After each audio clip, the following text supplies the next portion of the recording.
10 minutos de análisis. Hace unos días platicamos con Sharin Guzmán, esposo de Xóchitl Martín, esta joven quien denunció las agresiones sexuales que en repetidas ocasiones llevó a cabo en su contra Nazón Joaquín García, el llamado apóstol de la Iglesia de la Luz del Mundo. Y además, Sharim nos daba cuenta precisamente de incluso cómo fue forzada, ¿no? Fue forzada Xochitl para reclutar a menores de edad, ¿no? Para que fueran explotadas, para que fueran abusadas sexualmente por este personaje.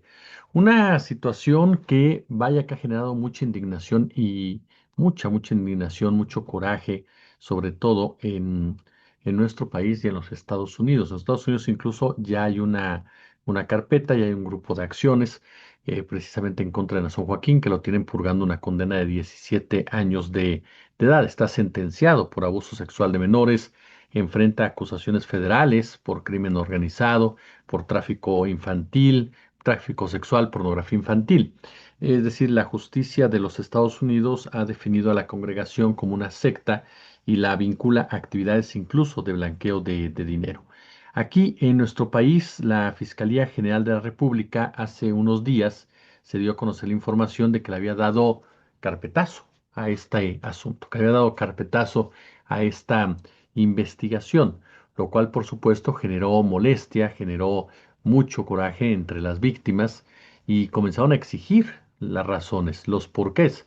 El argumento de la Fiscalía fue que no había encontrado pruebas ni testimonios que vincularan a Nazón Joaquín con estos señalamientos. Y aquí la duda siempre salta, ¿cómo es que no hayan encontrado si están en el celular? Lo encontraron en Estados Unidos. Las víctimas, Sharin Guzmán claramente nos lo dijo, hay una protección política, ¿no? Hay una protección judicial, precisamente que evita que este Nazón Joaquín sea juzgado en México y habló de su relación particularmente con diferentes personajes, tanto del PRI, del PAN, pero por supuesto de Morena. En este marco es que se le cuestionó precisamente a la presidenta de la República durante la mañanera qué pasaba con este caso, por qué habían cerrado la investigación y la presidenta informó que la fiscal Ernestina Godoy va a pedir que se reabra el caso judicial contra los líderes de la Iglesia de la Luz del Mundo. En la conferencia matutina, Sheinbaum detalló que el no ejercicio de la acción penal por este caso ocurrió en la gestión del entonces fiscal Alejandro Hertz Manero, pero que Godoy Range Ramos se acercó a las víctimas para reactivarlo. Lo que hizo la fiscal ahora fue acercarse a las víctimas para que tuvieran una nueva audiencia porque está pidiendo la fiscal que se reabra el caso y por eso es la audiencia del día de hoy, explicó precisamente Sheinbaum. El objetivo de la fiscal junto con las víctimas es que el juez reabra el caso. El cierre fue el año pasado con el fiscal Hertz. Las razones las desconozco, fue lo que dijo la presidenta de la República. Entre los líderes de dicha organización religiosa, ¿no? Que se encuentran precisamente en esta denuncia, una investigación en contra de los mismos, iniciada en 2019 por la Fiscalía, tras la denuncia de Xóchitl Martín y Sharin Guzmán, víctimas que fueron testigos clave para lograr que Nazón Joaquín fuera encarcelado en Estados Unidos. Bueno, se encuentra Nazón Joaquín, se encuentra Rogelio Zamora Barradas, Nicolás Menchaca. La historia de la luz del mundo no puede seguir siendo contada únicamente desde la devoción de sus fieles o desde el discurso institucional que durante décadas pues ha buscado blindarla.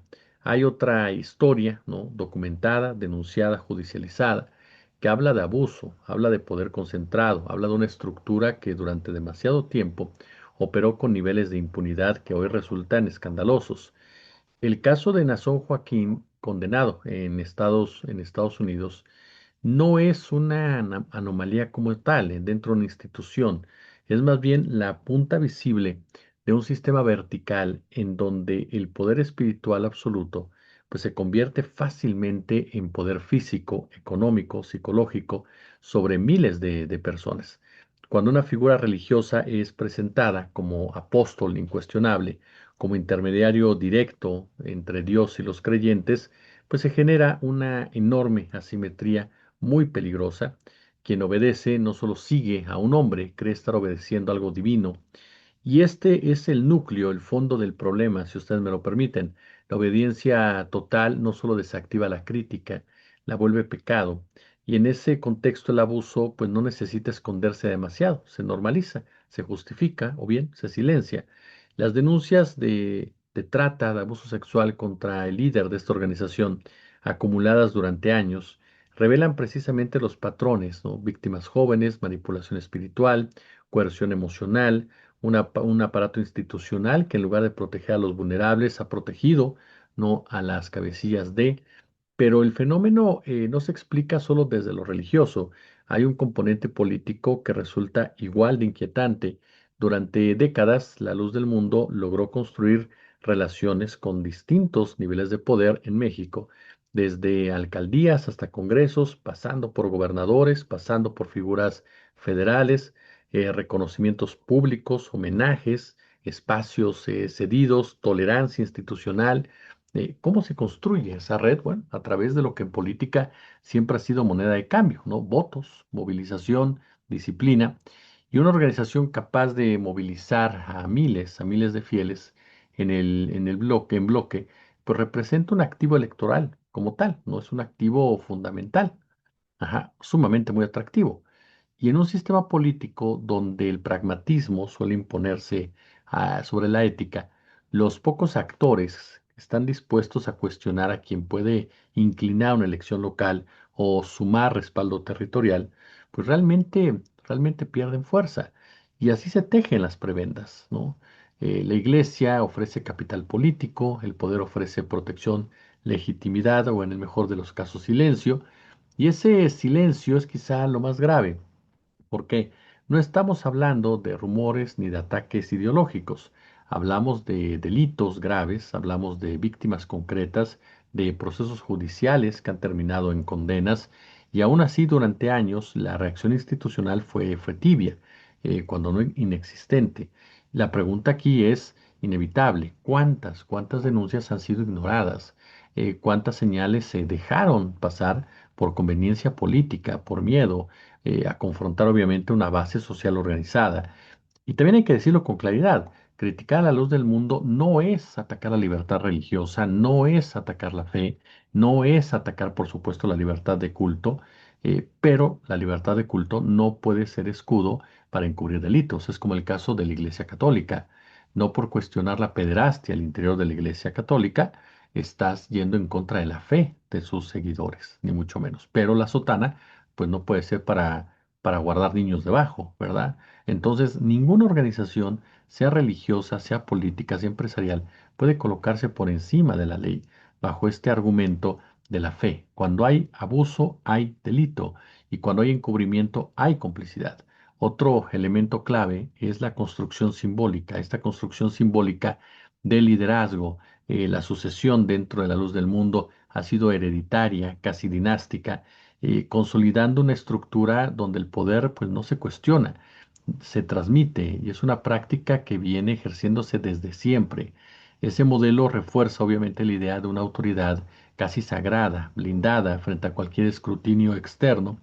Y en ese contexto quienes denuncian pues no solamente enfrentan a una persona, sino enfrentan a toda una comunidad que ha sido educada para o defender a su líder como si se tratara de la propia fe.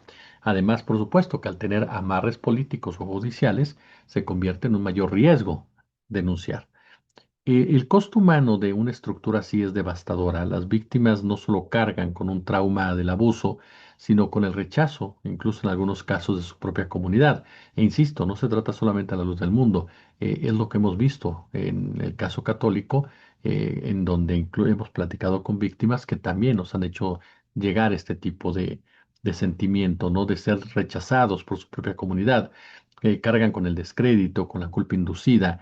Denunciar implica romper con todo un universo social, un universo espiritual, y por eso cada testimonio que ha salido a la luz no solo expone un crimen, también revela el enorme peso del silencio que lo rodea.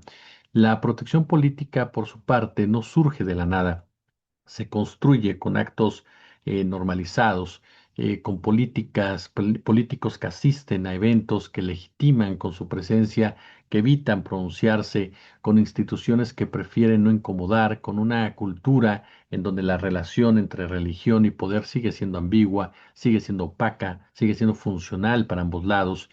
Y hoy, tras las condenas y escrutinios internacionales, esa red, uno piensa, debería resquebrajarse. Lamentablemente, bueno, se presenta esta situación en México que qué bueno que la presidenta y la fiscal decidan reabrir este caso, porque las declaraciones de las víctimas, nos decía Sherin Guzmán, por supuesto que son de preocupación, de miedo, de coraje, ¿no? Del hecho de que en tu país no encuentres esa misma justicia que del otro lado de la frontera sí está ocurriendo. Este caso de la luz del mundo y de su líder revela no solo la caída de un líder, sino las fallas de un sistema que permite su ascenso sin cuestionamientos suficientes. Y ahí la responsabilidad es compartida, ¿no? De las autoridades que miraron hacia otro lado, de los actores políticos que prefirieron el cálculo al principio y de una cultura que aún confunde respeto con silencio, porque el verdadero problema no es solo lo que ocurrió dentro de una iglesia, es todo lo que ocurre fuera para que eso pudiera sostenerse durante tanto tiempo. Y ahí la participación política es determinante. Como siempre un gusto, como siempre un placer, 10 minutos de análisis.